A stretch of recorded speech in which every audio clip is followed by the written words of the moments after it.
kegiatan kalian. Jadi sudah nanti inspirasi bagi yang lain. Ini nanti kita tunjukkan untuk kampus yang paling sama. Tujuannya adalah untuk memotivasi yang lain. Oke? Tidak perlu sama sekali di kepala, normal saja. Thank you. Assalamualaikum.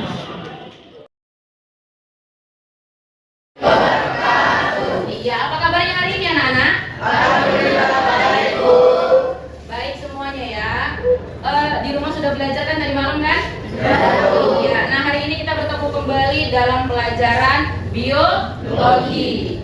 Nah sebelum kita belajar, alangkah baiknya kita berdoa. Ketua kelas boleh bantu saya untuk memimpin doanya? Sebelum kita belajar, marilah kita membaca doa. Baca doa dimulai.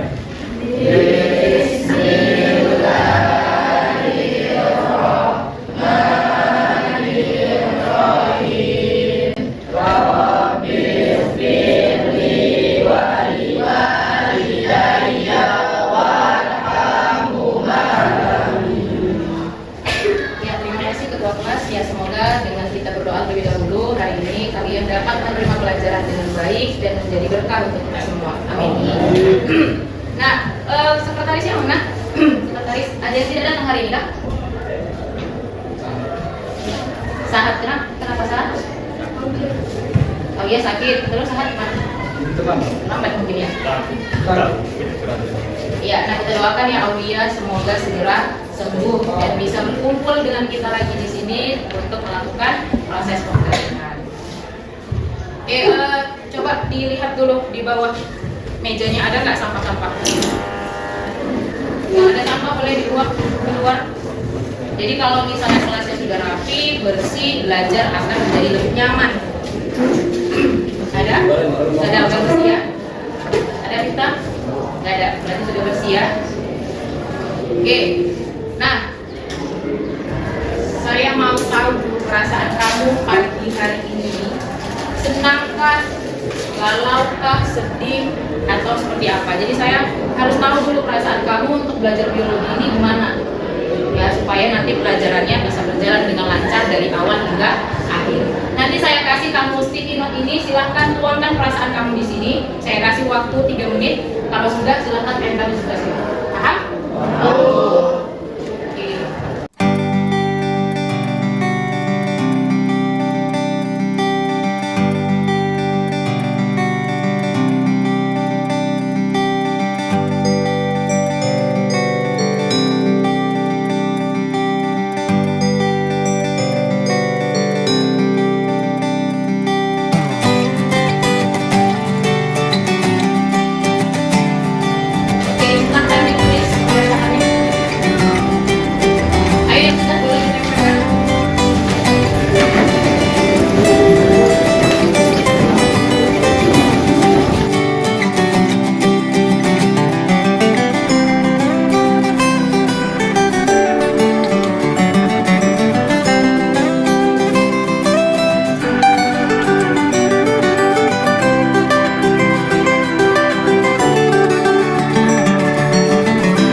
Terus ada happy, gembira, perasaan saya saat ini senang, kurang tidur, begadang nih karena belajar tidur jadi malu kan?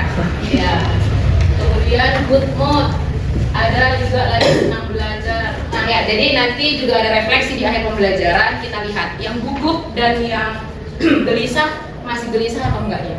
Jadi harapannya dengan belajar biologi hari ini dia bisa menjadi lebih senang lagi dan lebih semangat untuk belajar berikutnya. Ya, jadi saya pun sebagai seorang guru harus tahu gimana emosional anak saya sebelum saya melakukan pembelajaran pada hari ini. Oke, terima kasih. Ya, nampak di slide di monitornya? Gambar orang sedang ngapain kira-kira? Sedang jogging. Ya, sedang jogging ya. Nah, kira-kira apa sih fungsinya mereka jogging tuh? Ya, angkat tangannya satu orang. Iya, Bang. Membakar lemak. Boleh. Ada lagi yang lain? Iya, Kak. Menaikkan mood. Iya, bagus juga. Ada lagi yang lain? Iya, Bang. Iya, menambah kesehatan ya. Jadi semuanya bagus jawabannya. Ada tadi membakar lemak, ya mana tahu agak berlebih lemaknya ya kan. Jadi dia jogging untuk membakar lemaknya. Kemudian kadang-kadang ada juga orang lagi bad mood, dengan dia berlari, dengan dia jogging, dia jadi good mood. Jadi stres-stresnya itu hilang. Dan yang paling penting dengan kita berjogging pasti untuk kesehatan. Siapa yang sering jogging? Iya, rajin jogging bang. Di mana? Nanti aja saya ya. Iya, ya. Jadi kalau misalnya kira-kira kita tidak berolahraga, apa yang terjadi? Tubuh menjadi melemah, ya kan? Lemak berlebih, ya kan? Iya, akan mudah terserang yang namanya penyakit. Makanya harus gerak-gerak, ya harus gerak-gerak supaya menghindari yang namanya gangguan atau kelainan pada sistem gerak. Nah, ini manfaat kita belajar hari ini. Dengan mempelajari gangguan sistem gerak, kita bisa mengetahui penyakit-penyakit pada sistem gerak dan apa sih kira-kira gejalanya, kemudian bagaimana cara mengobatinya, dan yang paling penting teknologi apa yang dimanfaatkan untuk sistem gerak ini. Ya, jadi kan sekarang ini zamannya udah zaman teknologi ya, semua serba teknologi. Bahkan kita belajar hari ini pun menggunakan teknologi. Nah, ya ini tadi ya, kita hari ini belajar mengenai gangguan pada sistem gerak. Nah, selanjutnya saya punya gambar nih. Apa yang menyebabkan seseorang menggunakan ini? Ya kan? Kelumpuhan sama kecelakaan. Ada yang lain? Tidak bisa berjalan. Dari semua jawaban yang disampaikan oleh teman-teman itu artinya terdapat gangguan pada sistem geraknya ya kan? Gak mungkin orang sekarang sehat dia duduk di kursi roda, gak mungkin ya kan? Jadi emang dia ada gangguan pada sistem geraknya, apalagi di gambar ini jelas ya lihat kakinya. Kakinya pakai apa namanya? Kayak apa ya namanya? Untuk kaki yang patah gitu ya, supaya nggak gerak-gerak, nggak geser-geser. Nah, kalau yang ini kenapa ini? Yang angkat pakai ini kenapa? Ya kan? Faktor usia. Kenapa usianya? Karena kebetulan jadi sistem geraknya kenapa? berkurang. Ya, ada lagi? Kenapa nih kira-kira ini? Orang yang jalannya bongkok pakai tongkat, apa hanya nenek-nenek? Bukan juga yang berarti itu faktor usia. Abrak ya? Terkena penyakit. Terkena penyakit lagi. Terkena penyakit? Terkena penyakit. Macam Kelainan pada tulang belakang. Oke, ada lagi yang lain? Iya, Bang. Penyebabnya tenaga selang karena kurangnya gizi. Lemahnya tenaga karena kekurangan gizi. Oke, ada lagi yang lain? Satu lagi. Oke, satu lagi. Satu lagi. Karena keseringan mengangkat gimana Pak? Iya, bisa juga karena keseringan mengangkat berat kayak beban yang berat. Jadi ada yang namanya osteoporosis. Apa itu osteoporosis? Pernah dengar nggak osteoporosis? Pernah ya? Apa? Tidak pernah. Ini salah di usia. Apa nama?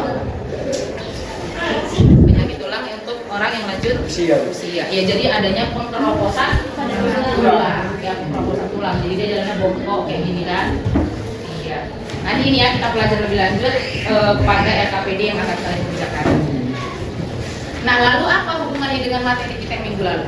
Minggu lalu kita tuh bahas tentang sistem gerak. Nah, hari ini kita bahas tentang gangguannya. Kira-kira apa nih hubungannya? Ya. Agar kita bisa menjaga sistem gerak kita. Iya, agar kita bisa menjaga sistem gerak pada tubuh kita supaya tidak terjangkit atau tidak mengidap gangguan-gangguan pada sistem gerak. Oke, sesuai dengan tujuan pembelajaran kita hari ini, yang pertama yaitu kamu bisa menganalisis gangguan pada sistem gerak. Kemudian yang kedua, kamu juga mengetahui bagaimana macam-macam dari gangguan sistem gerak. Kemudian yang terakhir itu mengetahui cara pengobatan dan teknologi yang berperan pada sistem gerak. Nah, nanti tujuan pembelajaran ini kita capai pada proses pembelajaran kita pada hari ini. Ya, boleh kita kuis sebentar. Boleh kuis? Ya, silakan ambil handphonenya, buka di Google aplikasinya Quizzes.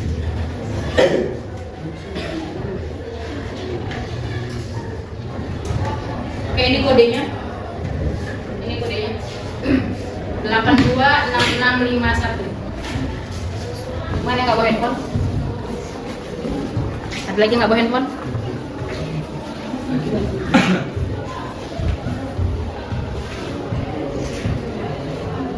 Siapa lagi?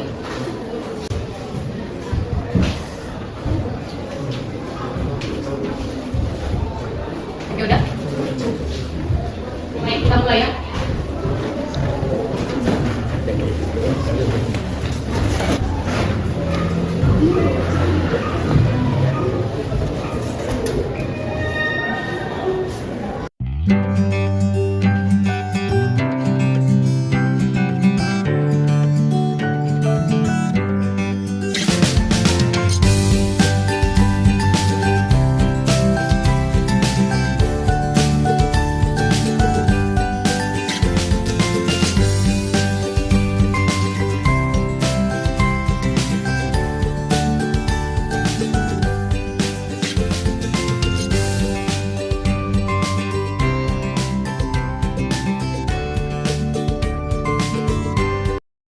Oke, saya tutup ya.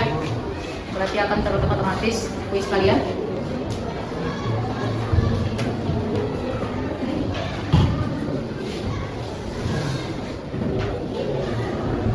Coba kita lihat peringkat pertama. Ya, peringkat pertama itu ada Nur Ahmalia, kemudian peringkat kedua ada Aliyah, dan yang ketiga ada Nafisa.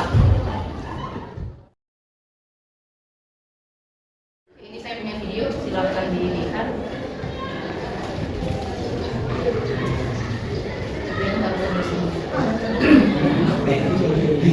Ya, perhatikan apa yang terjadi pada pemain bolanya. Udah kelihatan? Ya, ini yang tadi. Kaki sebelah mana tadi kira-kira? Kaki sebelah kirinya ya. Waktu dia mau menendang bola, kakinya masuk ke dalam gini ya. Nah, ini seringkali terjadi pada olahragawan, bukan hanya bola, tapi olahraga yang lain juga.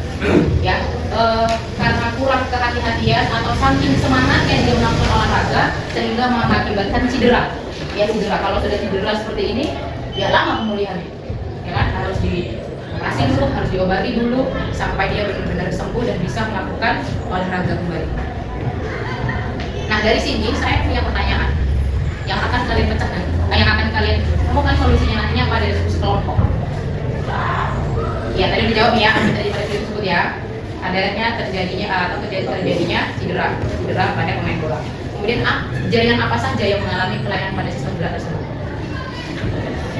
Ayo, jaringan apa yang mengalami kelainan sistem gerak tersebut? Dan kemudian dapatkah kira-kira disembuhkan atau tidak? Ya, dapat ya, masih dapat. Nah, ini dia kelainan pada sistem gerak, yaitu sekelompok penyakit saraf yang menyebabkan gerakan tubuh menjadi bermasalah. Misalnya kesulitan untuk bergerak, kemudian gerakan melambat, atau gerakan tidak terkontrol. Di mana kelainan pada sistem gerak ini terjadi ketika otot saraf tulang belakang dan otot-otot tidak menjalankan fungsinya sebagaimana mestinya. Ya, jadi kayak tadi ya, dia cedera. Karena apa? Orangnya itu menggunakan kakinya dengan tidak hati-hati sehingga terjadi cedera. Oke, ini dia beberapa contoh atau macam-macam dari gangguan sistem gerak. Yang pertama ada osteoporosis, kayak nenek tadi ya, itu sama kayak tadi osteoporosis. Kemudian ada tetanus. Di mana tetanus ini di tahun 1800-an ini sangat-sangat banyak terjadi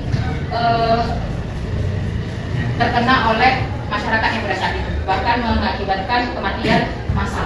Ya, ini di tahun 1800-an. Ini nanti ada di LKPD, kelompok berapa yang membahas itu nanti ya, kalian bahas, kita acak. Kemudian ada rakitis, selanjutnya ada lordosis, skoliosis, dan kifosis.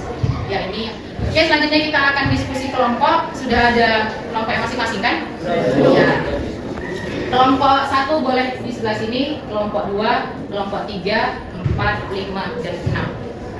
Ini sudah duduk bersama kelompok? Ya, oke, bagus. Ini saya kasih LKPD-nya.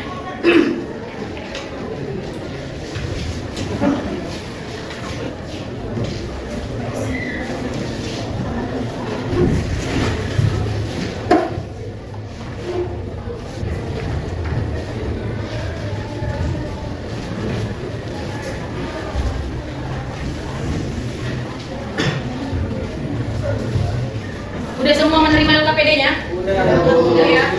Nah, kamu kerjakan yang ini. Nah, di sini ada nama kelainan pada tulang. Kemudian kamu cari pengertiannya apa, misalnya lordosis ini apa? Ya kenapa? Kemudian penyebabnya apa dan bagaimana pencegahan pengobatannya. Itu ya, ini sampai nomor 5.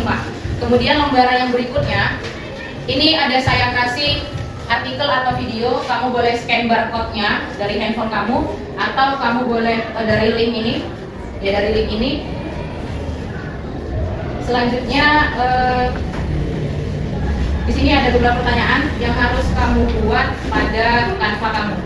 Ya ini nanti yang akan dipresentasikan di depan. Paham? Ada pertanyaan? Ada pertanyaan? Tidak ada? Saya kasih waktu diskusi selama 20 menit, kemudian kita akan presentasi.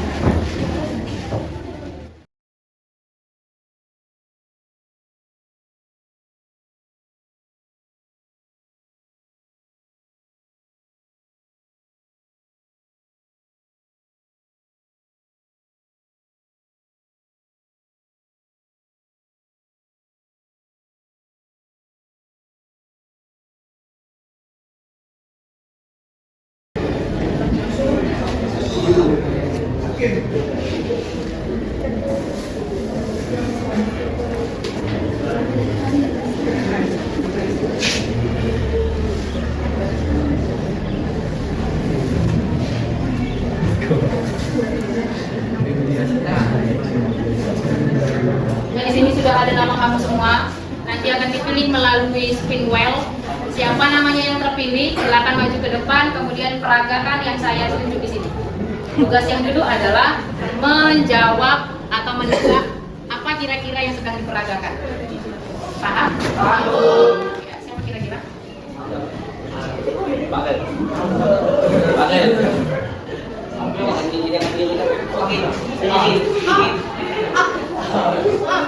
Iya, ini Jessica, Monica.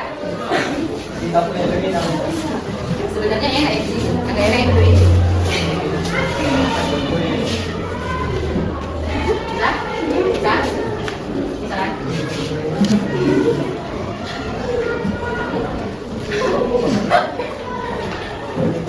Oke, udah siap yang ini? Oke, duduk. Siap menebak gayanya? Ya, silakan Kak. Nah, sudah oke, dan orang sudah. Oh, Iya. Oh, Mana? Salah. Iya, itu betul. Terima kasih. Ya, naik sepeda ke sekolah. Oke, selanjutnya siapa kira-kira? Hijau.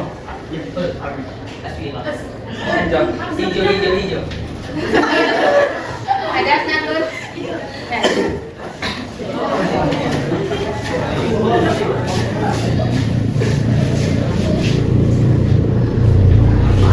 Bisa? Tahu saya. Ayo, bisa. Ingat. Kilo. Jangan sebut itu terlalu. Ya, silakan lihat Asnatur. Ya, apa yang ini apa?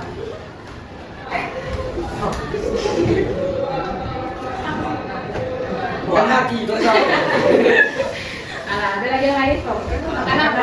Makannya udah betul, tapi dia makan apa? Kalau makan kayak gini. Diklan suka nih pulang sekolah. Apa tadi? Ya, saya dengerin tadi. Dengerin tadi saya. Siapa yang ngomong tadi? Bersama siapa? Iya. Betul. Langsung dia.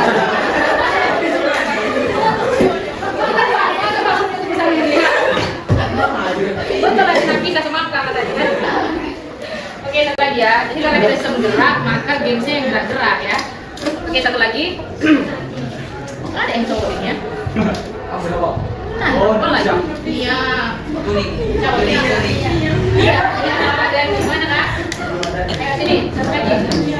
Ya sambil diselesaikan, biar kita presentasi setelah ini.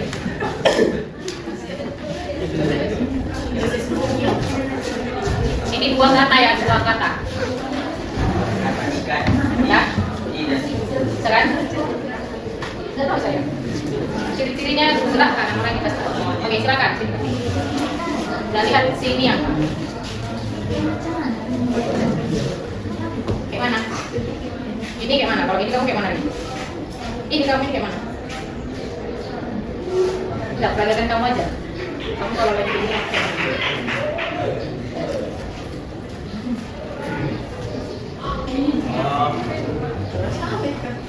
satu lagi, ini apain? Bendanya? Desainnya kayak mana? Ada apa ya?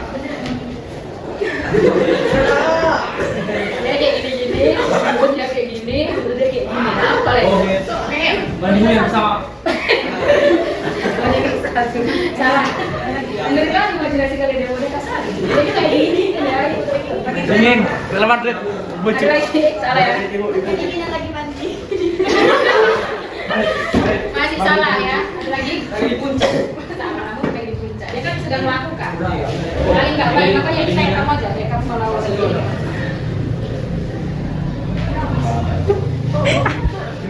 Mandikan gajah. Iya, memandikan gajah, memandikan gajah.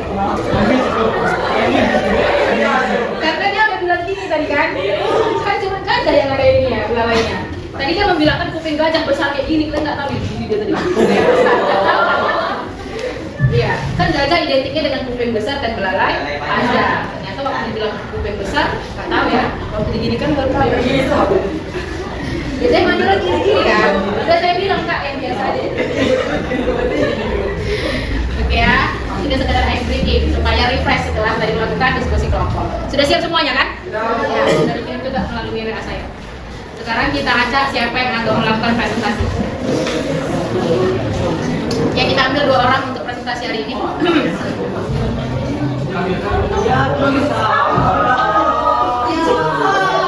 Dua. Satu mana mungkin itu 2 juga. Ya, silakan menentukan kelompok 1. Ya, silakan sini. Kelihatan ya, emosinya nggak kelihatan.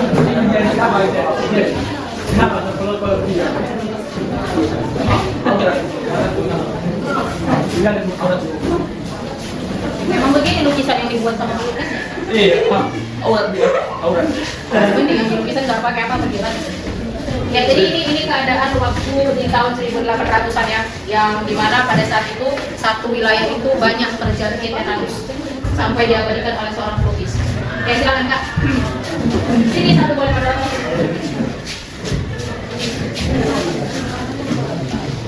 Ya silakan. Assalamualaikum warahmatullahi wabarakatuh.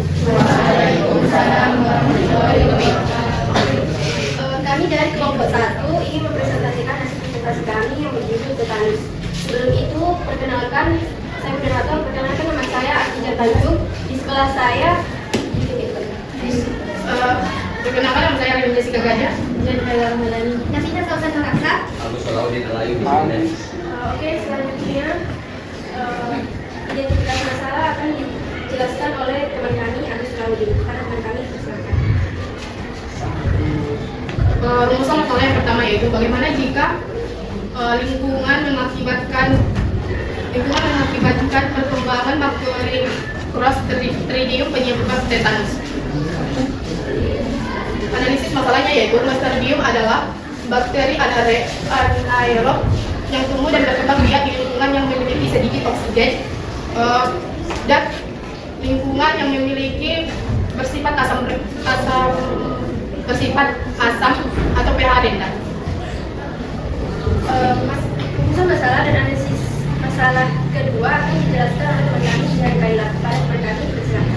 Yang kedua yaitu bagaimana memperbaiki sistem perawatan medis untuk meningkatkan respon yang cepat dan cepat terhadap kasus tetanus, yaitu dengan meningkatkan kesadaran, memberikan edukasi, dan memastikan fasilitas lengkap memiliki obat-obatan untuk kasus tetanus. Rumusan masalah yang ketiga, mengapa tetanus berpotensi sebagai penyakit yang berbahaya dan mengancam jiwa. Nah, analisis dari rumusan masalah yang ketiga, tetanus tersebut disebabkan oleh bakteri Clostridium, yang bakteri tersebut mengandung zat tetan yang sangat berbahaya dan sangat beracun, yang apabila zat tersebut masuk ke dalam tubuh, maka akan menyebar melalui sistem saraf yang akan sampai kepada otot pernapasan, sehingga manusia akan mengalami sesak napas dan memungkinkan terjadinya risiko mengalami kematian. Kemudian selanjutnya cara pencegahan akan disampaikan oleh teman kami. Pencegahannya ada 5. 1. Menjaga kebersihan lingkungan serta peralatan tajam seperti pisau, gunting, dan sejenisnya. 2. Memakai alas kaki ketika keluar rumah. 3. Segera bersihkan luka dengan air bersih dan yang mengalir atau antiseptik. 4. Oleskan antibiotik dan tutup luka dengan perban atau plaster. 5. Ganti plaster setiap hari dan selalu bersihkan luka. Ingat, pencegahan adalah kunci utama untuk menghindari penyakit tetanus. Sayangi diri Anda dan keluarga Anda. Baiklah.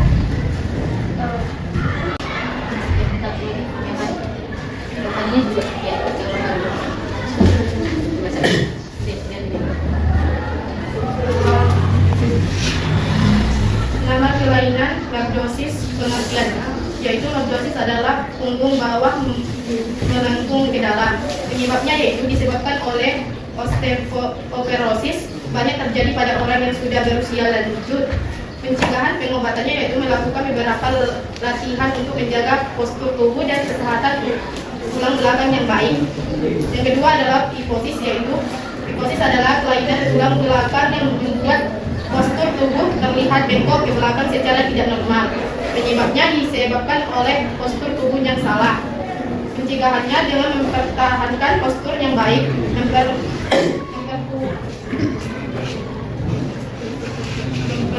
otot perut dan punggung.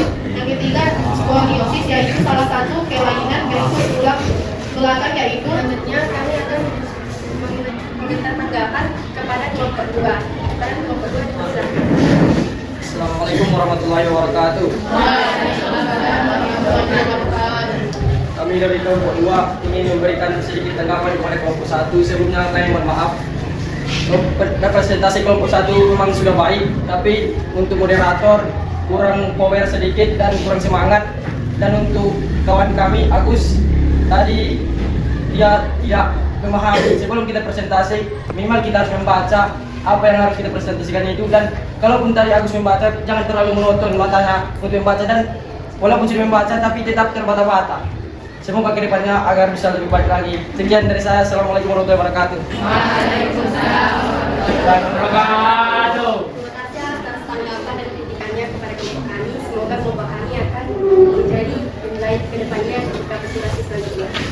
Selanjutnya kami akan membuka sesi pertanyaan. Masing-masing kelompok yang memberikan satu pertanyaan. Ya, silakan.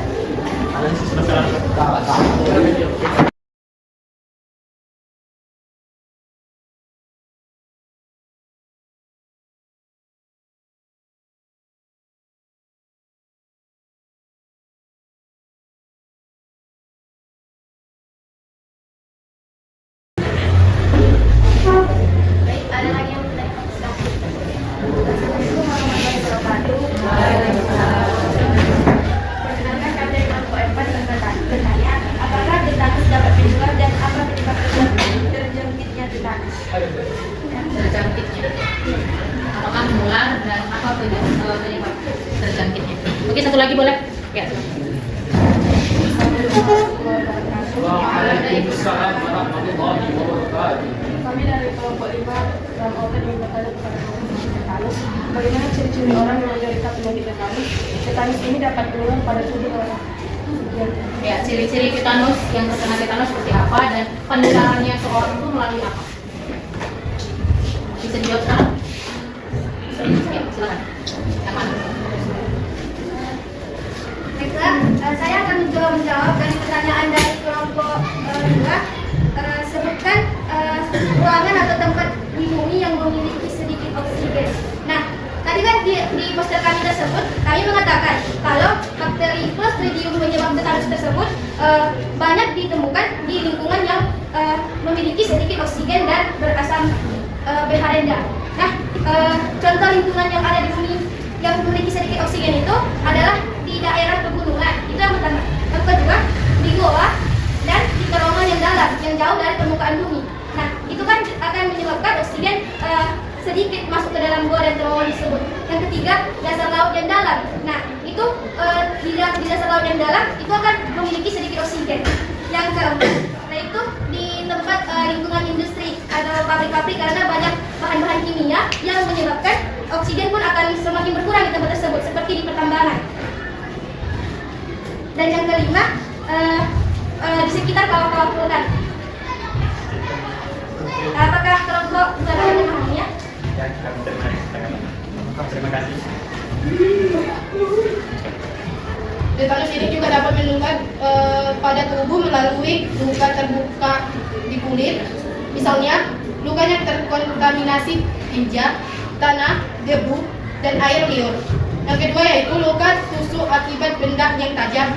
Yang ketiga, luka yang disertai dengan jaringan mati seperti gangrene.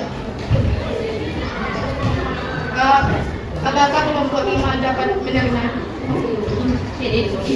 Apakah kelompok 5 dapat menerimanya? Terima kasih. Sekian dari kelompok kami. Assalamualaikum warahmatullahi wabarakatuh. Oke, karena kelompok 1 sudah presentasi, kita kasih apresiasi untuk memilih kelompok selanjutnya yang akan maju. Kelompok berapa? Ya, kelompok 2, silakan. Syukur kita kepada Allah bersama kita kepada Nabi. Sini berdiri kami di sini untuk mempresentasikan tentang penyakit polio. Saya sendiri yang bernama Wali Puan, samping kanan kiri saya. Samping Sampura Semanilang dan samping kiri saya. Alia dari Pasaribu, di samping dari Surya, di samping kiri saya.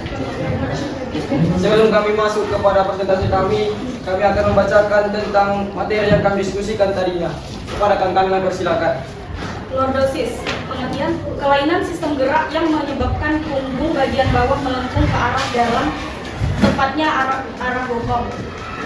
Disebabkan oleh berat badan berlebih dan cara pencegahannya mengangkat bahu, latihan memiringkan leher, melakukan pose yoga tertentu, mengangkat kaki. Yang kelima, ada kondisi di mana kedua tungkai tampak melengkung keluar saat berdiri, disebabkan oleh rakitis. Pencegahan pengobatannya memastikan agar anak mendapat nutrisi vitamin D yang cukup baik dari asupan makanan dan minuman maupun paparan sinar matahari. Terima kasih kepada kawan kami yang telah membacakannya tadi. Baik, kami akan membahas tentang penyakit polio, identifikasi rumusan masalah, analisis, cara pencegahan, ajakan dan cara mengobatinya. Dan pertama akan dijelaskan oleh kawan kami Alia. Di identifikasi yang pertama, kami menyatakan polio adalah salah satu penyakit yang berdampak fatal pada balita. Pertanyaannya, kenapa polio hanya berdampak fatal pada balita? Kami menjawab karena imunitas pada balita masih rendah. Imunitas adalah kekebalan atau yang biasa dikenal dengan sistem kekebalan tubuh, adalah kemampuan organisme multisel untuk melindungi tubuh dari pengaruh biologis luar dengan mengenali dan membunuh patogen. Jadi, karena imunitas balita masih rendah, virus tersebut akan lebih mudah menyebar dan menyerang saraf-saraf yang ada di tubuh balita. Yang kedua akan dijelaskan oleh kawan kami Indra. Identifikasi masalah yang pertama, virus polio mudah menyerang penderita batuk dan bersin. Virus polio dapat menyebabkan kelumpuhan dan dapat merusak motor neuron. Mengapa virus polio bisa menyebabkan kelumpuhan dan kerusakan pada motor neuron? Dikarenakan infeksi virus dari virus polio, virus tersebut menyerang saraf-saraf yang ada dan merusak tubuh pada korbannya. Baik, cara pencegahannya oleh kawan kami boleh dijelaskan. Cara pencegahan penyakit tersebut adalah yang pertama dengan imunisasi atau vaksinasi, karena vaksinasi sangat berperan penting dalam perang melawan polio. Yang kedua yaitu mencuci tangan pakai sabun. Yang ketiga, nutrisi untuk imun. Yang keempat, menjaga kebersihan makanan dan minuman. Baik kawan-kawan, seperti yang kita ketahui bahwa penyakit polio ini bisa dibilang cukup berbahaya atau bahkan sangat berbahaya pada diri kita, terutama pada balita yang daya tahan tubuhnya atau imunitasnya masih sangat rendah kawan-kawan. Oleh karena itu, marilah sama-sama kita meningkatkan, menjaga pola hidup sehat kita dan memperhatikan makanan dan minuman yang kita konsumsi. Ini bisa dipraktikkan dalam kehidupan kita sehari-hari, seperti mencuci tangan pakai sabun, nutrisi yang baik, kepada imun kita dan menjaga atau memperhatikan minuman dan makanan yang kita konsumsi kesehatan dan kebersihan makanan tersebut seperti yang telah dijelaskan tadi pada cara pencegahannya kawan-kawan. Karena mencegah itu lebih baik daripada mengobati kawan-kawan. Oke, cara mengobati penyakit polio ini akan dijelaskan oleh teman kami Nia. Untuk saat ini belum ada obat yang bisa mengobati penyakit polio. Namun ada beberapa anjuran dokter untuk mengatasi penyakit polio itu, seperti melakukan bed rest, memberi obat untuk mengurangi rasa nyeri, obat antispasmodis untuk membuat otot menjadi rileks, antibiotik untuk mengobati infeksi saluran kemih, mesin untuk membantu pernapasan, dan fisioterapi. Baik, itulah yang dapat kami jelaskan tentang penyakit polio ini kepada kelompok 3. Kawan-kawan yang ingin memberikan tanggapan kepada kami persilakan. Assalamualaikum warahmatullahi wabarakatuh. Perkenalkan, kami dari kelompok 3 penyakit polio pilih. Sini kami melihat memang rangkaian kalian itu sudah bagus, tapi ada kawan kalian yang presentasinya kurang pede lah, kurang yakin untuk menyampaikan isi presentasinya, dan kebanyakan ketawa-ketawa dan suaranya agak kecil. Semoga kedepannya nanti bisa diperbaiki supaya lebih bagus lagi presentasinya. Sekian, assalamualaikum warahmatullahi wabarakatuh. Terima kasih kepada kelompok 3 yang telah memberikan tanggapannya kepada kami. Semoga kedepannya kami bisa lebih baik lagi. Baik, kepada kawan-kawan dari kelompok lain yang ingin bertanya, kami persilakan. Baik, kelompok 1 dulu. Assalamualaikum warahmatullahi wabarakatuh. Waalaikumsalam warahmatullahi wabarakatuh.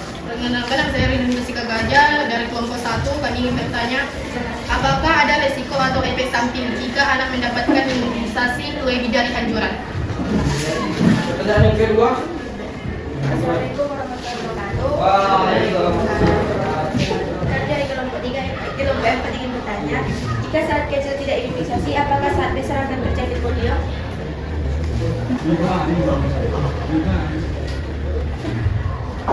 Kepada kelompok lain ada lagi satu pertanyaan lagi. Ada lagi yang bertanya? Oke, silakan. Dan kami itu apakah dengan perkenalkan kami dari kelompok 3 cukup boleh pilih. Pertanyaan kami itu apakah dengan imunisasi menjamin balita tersebut tidak mengalami polio? Jika sudah mengalami polio dan tidak diobati akan benar-benar sembuh, apakah ciri-ciri balita mengalami polio? Baik, kami akan menjawab dari kelompok 1 yang pertama. Apakah jika melebihi batas anjuran vaksin suntikan imunisasi itu bisa berbahaya kepada tubuh kita atau apa kan? Baik, dari pemberian imunisasi penyakit polio ini jika diberikan secara berlebihan atau di luar batas anjuran yang telah ditetapkan, pada umumnya tidak berbahaya jika anak tersebut dalam keadaan sehat dan daya tahan tubuhnya juga baik-baik saja dan kuat. Bisa dibilang anak itu daya tahan tubuhnya kuat. Namun sebaliknya, ada juga sebagian anak ini yang rentan. Jadi anak ini akan mengalami dan disitulah akan muncul demam, diare, mual, muntah dan berbagai efek samping lainnya dengan suntikan imunisasi yang berlebihan tadi, kawan-kawan. Jadi sebaiknya kita imunisasi bayi-bayi yang ada di sekitar kita ini sesuai anjuran saja, tidak boleh berlebihan kalau kita tidak ingin mengambil resikonya, walaupun pada umumnya tidak berbahaya jika anak itu sehat. Apakah kelompok 1 bisa menerima jawaban dari kami? Terima kasih kepada kelompok 1.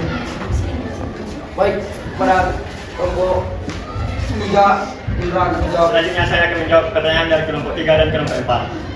Jika dari kecil tidak dikasih vaksin atau imunisasi, maka bukan pasti dia akan terkena penyakit polio.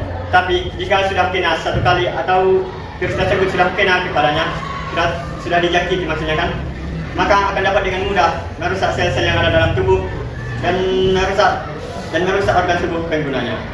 Apakah dapat diterima kelompok 4? Bisa kelompok 4. Oke, terima kasih kepada kelompok 4. Baiklah, kelompok 3 akan dijawab oleh salah satu teman kami. Kepada teman kami yang persilakan. Baik, kami akan menjawab dibagi menjadi 3 pertanyaan. Apakah dengan imunisasi menjamin balita tersebut tidak mengalami polio? Jawabannya tidak, karena imunisasi hanya bersifat mencegah dan menekan risiko tertular virus polio pada dewasa. Apakah kelompok 3 bisa menerima jawaban yang telah kami berikan? Masih ada lagi 2 pertanyaan lagi. Ada. Pertanyaan yang kedua dari Dr. Udin Sinanggang, apakah jika sudah mengalami polio dan diobati sesuai yang ada di poster kami akan benar-benar sembuh? Jawabannya tidak, karena di poster kami menegaskan belum ada obat yang dapat mengobati polio. Yang tertulis di poster kami hanya bersifat meredakan polio. Baik, sampai di sini yang kita bakal sampaikan. Jika ada kesalahan kami kepada Allah kami mohon ampun, kepada kawan-kawan ibu guru sekalian kami mohon maaf. Sekian dari kami. Assalamualaikum warahmatullahi wabarakatuh. Waalaikumsalam.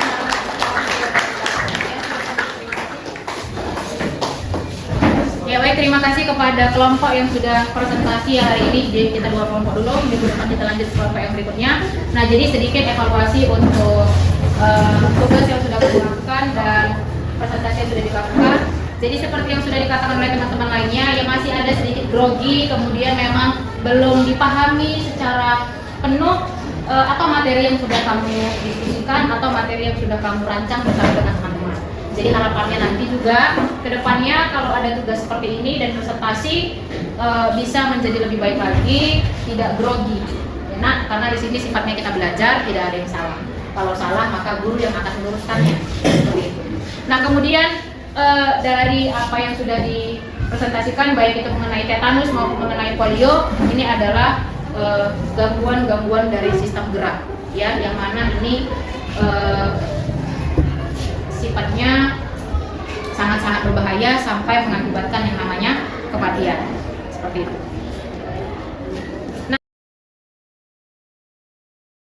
Nah, dari rangkaian pembelajaran yang sudah kita lakukan dari awal hingga akhir, siapa kira-kira yang bisa memberikan kesimpulan dari materi yang sudah kita pelajari pada hari ini?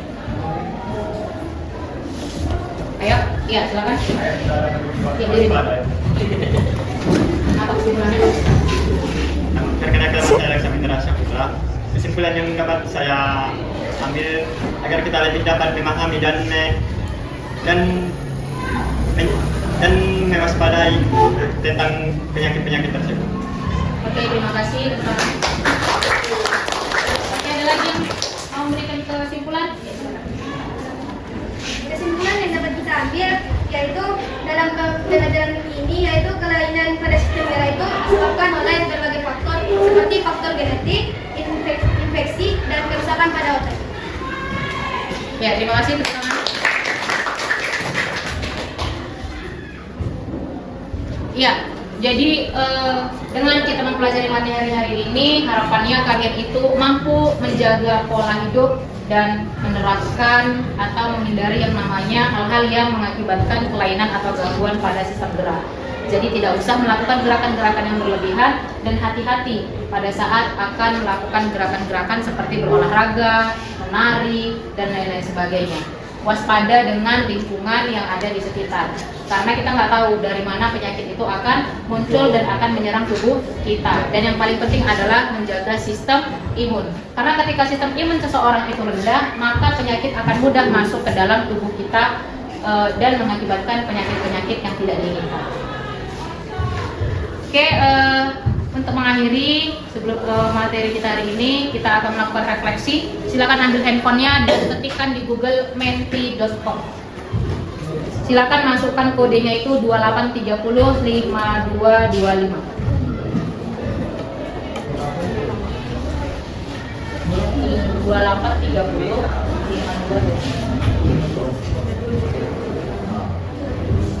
Ya, silakan jawab refleksinya dari handphone masing-masing. Bagaimana menurut Ananda pembelajaran kita hari ini? Ya, ada yang menjawab menyenangkan tapi agak sedikit gugup, sangat baik. Tapi karena saya melakukan beberapa kesalahan di presentasi tadi, jadi agak gimana gitu. Sangat seru dan menyenangkan.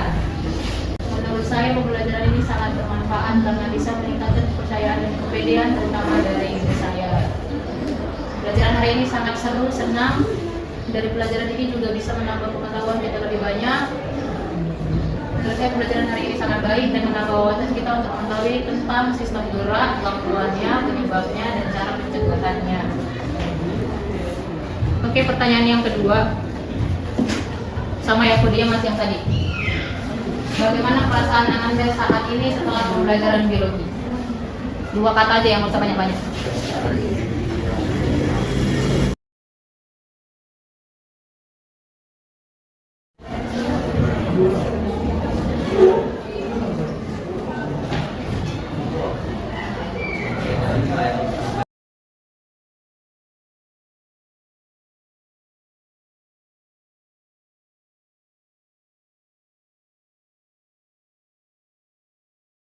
Beban, ingin belajar lagi, menyenangkan, senang, seru, deg-degan, bahagia. Nah ini koreksian untuk saya. Apa yang harus diperbaiki untuk pembelajaran selanjutnya? Silakan, tulis aja apa saja. Banyak tugas dan perbanyak. Ini apa Isar ini? Isar. Kalau beri tugas jangan banyak-banyak. Otaknya mau pecah. Apalagi kalau ada. Kalau memberi PR jangan banyak-banyak dulu ya. Oke, terima kasih untuk pembelajaran kita pada hari ini, dan terima kasih juga untuk refleksinya, evaluasinya. Semoga apa yang sudah kita pelajari pada hari ini dapat bermanfaat untuk kalian dan bisa kalian terapkan pada kehidupan kalian di rumah masing-masing. Jangan lupa pertemuan berikutnya kita akan mempelajari tentang sistem peredaran darah. Ya, jadi dibaca-baca di rumah materinya agar pada saat pertemuan berikutnya kita sudah lebih enak lagi membahas materi-materinya. Paham? Saya akhiri, wabillahi taufiq wal hidayah. Assalamualaikum warahmatullahi wabarakatuh.